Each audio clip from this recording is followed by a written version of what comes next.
नमस्कार, मैं अर्चना शर्मा चढ़ती कला टाइम टीवी देख रहे सभी दर्शकों का स्वागत करती हूं। आप देख रहे हैं टॉप 10 न्यूज। दिल्ली में अब नई सरकार के गठन की प्रक्रिया तेज हो गई है। 8 फरवरी को दिल्ली विधानसभा चुनाव के नतीजे आ चुके हैं, लेकिन अब तक मुख्यमंत्री पद को लेकर सस्पेंस बना हुआ है। इस बीच बड़ी खबर सामने है कि 19 फरवरी को दोपहर 3 बजे बीजेपी विधायक दल की बैठक होगी, जिसमें मुख्यमंत्री पद के उम्मीदवार का ऐलान किया जाएगा। इसके बाद 20 फरवरी को रामलीला मैदान में शपथ ग्रहण समारोह आयोजित होने की संभावना है। प्रधानमंत्री नरेंद्र मोदी और गृह मंत्री अमित शाह को आमंत्रण भेजा गया जाएगा और बीजेपी शासित राज्यों के मुख्यमंत्री और उप मुख्यमंत्री को बुलाया जाएगा। एनडीए शासित राज्यों के मुख्यमंत्री और राष्ट्रीय पदाधिकारियों को भी न्योता भेजा जाएगा। अब बड़ा सवाल ये है कि बीजेपी दिल्ली के मुख्यमंत्री चेहरे का ऐलान कब करेगी। सूत्रों के मुताबिक बीजेपी जल्द ही अपने मुख्यमंत्री पद के उम्मीदवार के नाम की घोषणा कर सकती है। अगले एक हफ्ते के भीतर नई सरकार अपने मंत्रिमंडल के साथ शपथ ले सकती है। श्रोमणी गुरुद्वारा प्रबंधक कमेटी के अध्यक्ष हरजिंदर सिंह धामी ने इस्तीफा दे दिया है। उन्होंने कहा कि वह श्री अकाल तख्त साहिब के जत्थेदार के सम्मान में इस्तीफा दे रहे हैं। धामी ने मांग की है कि उन्होंने श्रोमणी अकाली दल द्वारा गठित 7 सदस्यीय समिति से भी हटाया जाए। उन्होंने अपना इस्तीफा एसजीपीसी कार्यकारी समिति को सौंप दिया है। सूत्रों के मुताबिक हरजिंदर सिंह धामी इस बात से खफा थे कि उनको अकाली दल पुनर्गठन कमेटी का प्रमुख बनाया गया है। उस कमेटी को अकाली नेतृत्व काम करने नहीं दे रहा है और धामी इस बात से भी खफा थे कि उनके माध्यम से तख्त श्री दमदमा साहिब के जत्थेदार को पद से हटाया गया है। धामी इस बात से आहत है कि वे श्री अकाल तख्त साहिब के आदेशों को चाहकर भी लागू नहीं करवा पा रहे हैं। पंजाब विजिलेंस ब्यूरो के चीफ आईपीएस वीरेंद्र कुमार को पद से हटा दिया गया है। उन्हें तत्काल डीजीपी को रिपोर्ट करने के लिए कहा गया है और 1995 के बैच के आईपीएस जी नागेश्वर राव को पंजाब विजिलेंस ब्यूरो का नया चीफ बनाया गया है। विजिलेंस के एक बड़े अधिकारी के मुताबिक खुद सीएम भगवंत मान के आदेश पर यह कार्रवाई की गई है। बता दें कि विजिलेंस विभाग कार्यभार भी सीएम के पास है और पंजाब सरकार ने विजिलेंस चीफ को हटाए जाने के 2 दिन पहले पंजाब सरकार के एक ऑर्डर जारी कर सभी विभागों के प्रमुख टीसी एसएसपी को लेकर यह आदेश दिया था कि किसी भी प्रकार का करप्शन बर्दाश्त नहीं किया जाएगा। विजिलेंस चीफ को हटाया जाना इसी संदर्भ में बड़ी कार्रवाई है। पंजाब सरकार आने वाले दिनों में ऐसी और भी बड़ी कार्रवाई कर सकती है।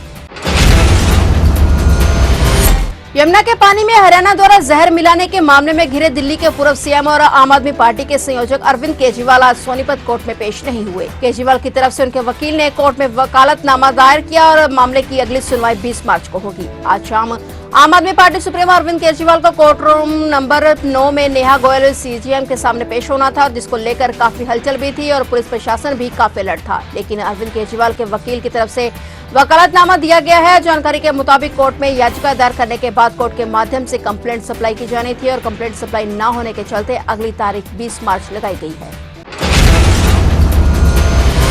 राजस्थान में आय से अधिक संपत्ति अर्जित करने के मामले में राजस्थान एंटी करप्शन ब्यूरो ने पीडब्ल्यूडी विभाग के अधिशासी अभियंता के ठिकानों पर रेड की। राजस्थान एंटी करप्शन ब्यूरो ने पीडब्ल्यूडी विभाग के अधिशासी अभियंता दीपक मित्तल के कई ठिकानों पर छापेमारी की है। ये कार्रवाई जयपुर, उदयपुर, अजमेर, वावर, जोधपुर और हरियाणा के फरीदाबाद में स्थित मित्तल के ठिकानों पर एक साथ की गई। इस दौरान एसीबी को नकदी, सोने चांदी के जेवरात, प्लॉट, बैंक बैलेंस और निवेश से जुड़ी करोड़ों की बेनामी संपत्ति का पता चला है। एसीबी टीम को मित्तल के जयपुर स्थित आवास से करीब 50 लाख रुपए नगद, आधा किलो सोने के जेवर और करीब 1.5 किलो चांदी के आभूषण बरामद हुए हैं। इसके अलावा जयपुर, उदयपुर और अजमेर में भी करोड़ों की लागत से खरीदी गई 1 दर्जन से अधिक संपत्तियों का खुलासा हुआ है। अमेरिका में कड़ाके की सर्दी में बाढ़ और तूफान ने तबाही मचा रखी है। केंटकी और जॉर्जिया में भीषण तूफान से 9 से ज्यादा लोगों की मौत हो गई है। 39,000 घरों में बिजली और पानी की सप्लाई बंद पड़ी है। आसमानी आपदा के बाद राहत और बचाव कार्य शुरू किया गया है। पिछले 24 घंटों में 1000 से अधिक लोगों को सुरक्षित स्थानों पर पहुंचाया गया है। तूफान से 39,000 घरों में बिजली और पानी की सप्लाई बंद हो गई है। वहीं गवर्नर एनडी बेशर ने चेतावनी दी है कि लोग सड़क मार्गों से दूर रहें और कुछ क्षेत्रों में तेज हवाओं के कारण बिजली कटौती बढ़ सकती है। बहुत सी नदियां उफान पर हैं और बाढ़ आ रही है। इधर राष्ट्रपति डोनाल्ड ट्रंप ने भी राज्य के लिए आपदा घोषित कर दी है, जिससे संघीय आपातकालीन प्रबंधन एजेंसी को पूरे राज्य में राहत कार्य शुरू करने के अधिकार मिल गए हैं। दिल्ली में यमुना की सफाई को लेकर नए मुख्यमंत्री के आने से पहले ही काम तेज हो गया है। उपराज्यपाल वीके सक्सेना ने मुख्य सचिव सिंचाई और बाढ़ नियंत्रण विभाग के अतिरिक्त मुख्य सचिव के साथ बैठक की, जिसके बाद सफाई अभियान शुरू हो गया है। यमुना को साफ और स्वच्छ बनाने की दिशा में काम तेज करते हुए सफाई अभियान शुरू किया गया है। इसके तहत यमुना में कचरा उठाने वाले स्कीमर, खरपतवार हटाने वाले यंत्र और ड्रेस यूटिलिटी क्राफ्ट को उतारा गया है। यह मशीनें नियमित यमुना की सफाई करेंगे और यमुना साफ करने के लिए 4 सूत्री काम किया जाएगा। इसके तहत सबसे पहले यमुना के बहाव में जमा कचरा, कूड़ा और गाद को हटाया जाएगा। साथ ही नजफगढ़ नाले, पूरक नाले और अन्य सभी प्रमुख नालों में सफाई अभियान चलाया जाएगा। चुनावी घोषणा के तहत प्रधानमंत्री नरेंद्र मोदी ने यमुना को 3 साल में साफ करने का लक्ष्य रखा है।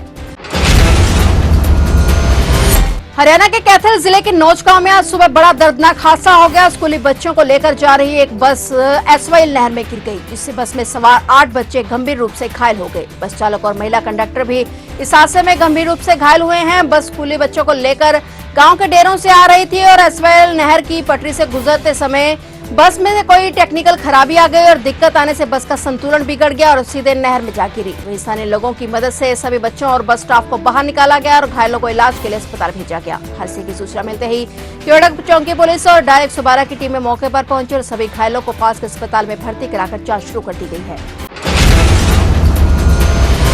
नई दिल्ली रेलवे स्टेशन पर मची भगदड़ मामले में बड़ा एक्शन लिया गया है। रिपोर्ट्स के मुताबिक नई दिल्ली रेलवे स्टेशन पर प्लेटफॉर्म टिकट काउंटर 26 फरवरी तक के लिए बंद कर दिया गया है। महाकुंभ 2025 26 फरवरी तक चलने वाला है और ऐसे में उम्मीद है कि जब तक यह मेला चलता रहेगा तब तक नई दिल्ली रेलवे स्टेशन पर फिर से ऐसी स्थिति प्रकट हो सकती है जिससे भगदड़ मच सकती है। इसी कारण से स्टेशन से भीड़ कम करने के लिए यह कदम उठाया गया है। अब दिल्ली रेलवे स्टेशन पर आप सिर्फ प्लेटफॉर्म टिकट लेकर एंट्री नहीं पा सकेंगे।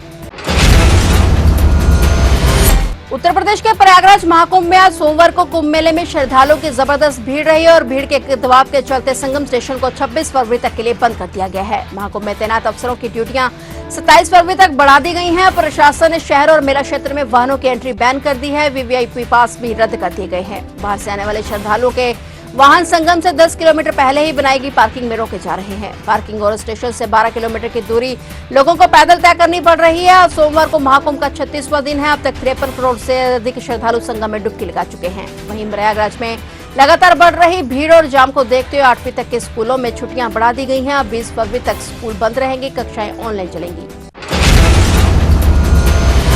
फिलहाल टॉप 10 न्यूज में इतना ही और नए समाचारों के साथ फिर से हाजिर होंगे। तब तक के लिए देखते रहिए चढ़ती कला टाइम टीवी।